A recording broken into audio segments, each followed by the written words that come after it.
Hey everyone, and welcome back to my channel Cakes by MK. In today's video, I'm going to be showing you guys how to make the most delicious sponge cake. What I absolutely love about this sponge cake is one, it doesn't have an eggy taste to it, which you know can often happen when you're making a sponge cake. Two is that it's nice and soft, and three is that it stays moist for, days and days and doesn't dry out. If you're new to my channel, welcome, and if you enjoyed this video, please give it a thumbs up below. Apart from that, let's get right into this video. So first up, we're going to prepare our cake tin. So I've got an 8-inch cake tin here, which I'm going to line with some baking paper. So what I'm doing first is drawing an outline of the bottom of my tin with a pencil and then cutting that out. Don't worry about the lead from the pencil getting into your cake because we're going to cut the circles slightly smaller than the outline we make. Now next I'm just using a pastry brush to coat my cake tin with a thin layer of softened butter, and this is going to help our baking paper stick to our cake tin. Now I need to cover the sides of my cake tin, and to do that I'm just cutting out some long lines of baking paper and then securing those to the sides of my cake tin. I don't know why I decided to leave so much overhang on the top of my cake tin. You really don't need that much, unless you're making your cake in a smaller cake tin, in which case the overhang will prevent your cake from overflowing.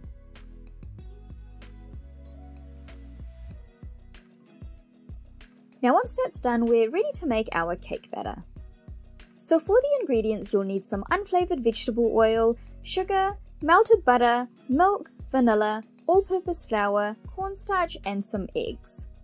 Now the first thing you need to do is separate your egg whites from your egg yolks. So I find that using your hands are just the easiest way to do this, so just make sure they're nice and clean and then use them to separate your egg yolk from your egg white. It's also best to separate one egg at a time, as this will ensure that you don't accidentally crack a yolk into your egg whites, otherwise you'll have to start the whole process again because egg yolks prevent your egg whites from whipping up properly, which is what we need to do in the next step.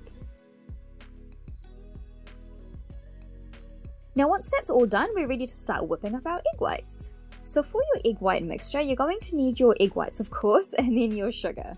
Now the first thing I'm going to do is whip up my egg whites on a medium speed for about 30 seconds until it becomes light and frothy, and then I'm going to start gradually adding in my sugar.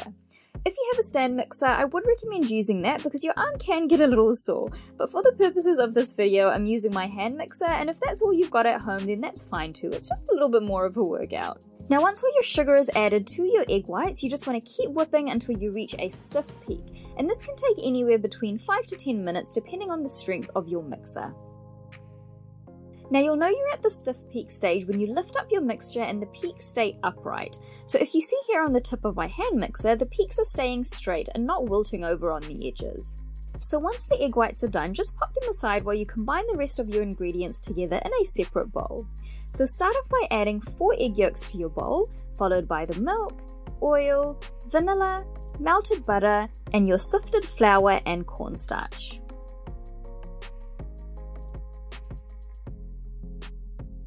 And then just use a whisk to combine that all together until you reach a cake batter-like consistency. Remember not to overmix it, so you just want to mix it until it's just combined. Now next you want to add a third of your egg white mixture to your batter and gently fold that through.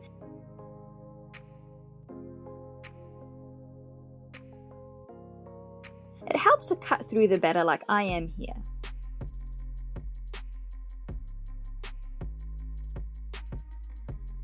And then once that's mostly mixed through, you want to add that batter now into the remaining egg whites and fold that through. Doing it this way just helps to retain as much air in our batter as possible.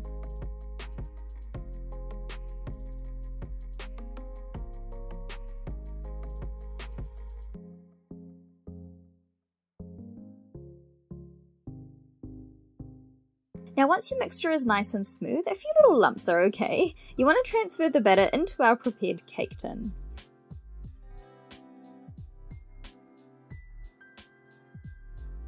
Give the cake tin a little shake to even out the batter and a few bangs too to get rid of any large air bubbles, and then our cake is ready to go into the oven. Now this cake is going to sit in a water bath to prevent the edges from overcooking, so to do that you want to place your cake tin into a baking tray and then fill it with hot water about halfway up your cake tin.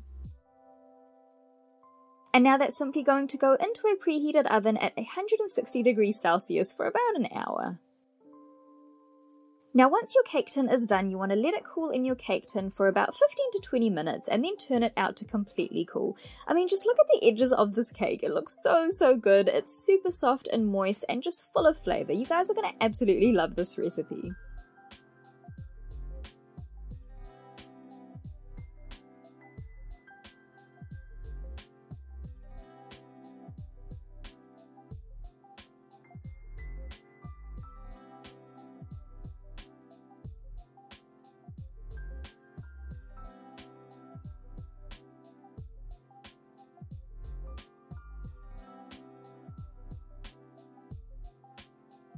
So that is it, guys. That is how you make this delicious sponge cake. I promise you guys, you will not be disappointed if you try it out. It's one of my favorite recipes and I'm really excited to share it with you guys. So do let me know in the comment section below if you try it out and what you think. But apart from that, thanks so much for watching Cakes by MK and I'll see you guys in the next video.